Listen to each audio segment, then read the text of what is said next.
քիչ առաջ պարոն Օհանյանը մեզ մեղադրեց Արցախը կորցնելու համար։ Պարոն Օհանյան, մենք Արցախը կորցրել ենք շատ վաղուց, դուք լավ գիտեք, դուք եք եղել բանակաշինության հիմքում, ես էլ եմ եղել, ես մի քիչ սկզբում ավելի շատ, դուք ավելի քիչ, եւ մինչեւ 94 թվականը մեր բանակը ուներ որոշակի գաղափարական, քաղաքական եւ ռազմավարական առանձնահատկություններ։ Դրանից հետո մենք անշեղորեն ապրել ենք անկուպ, ընդཐུպ միջև կոռուպցիոն դրսևորումներ եւ բանակը 16 թվականին արդեն առաջին փորձից հետո հետախուզակ ռազմական գործողության արդյունքում պարզ դարձավ, որ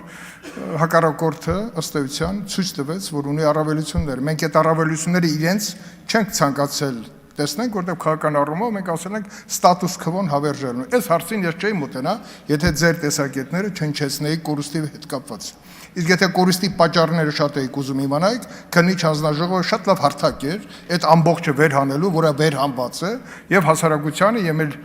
ժողովրդին ներկայացնելու համար, որը անշեղորեն մենք դարձնենք իրականություն։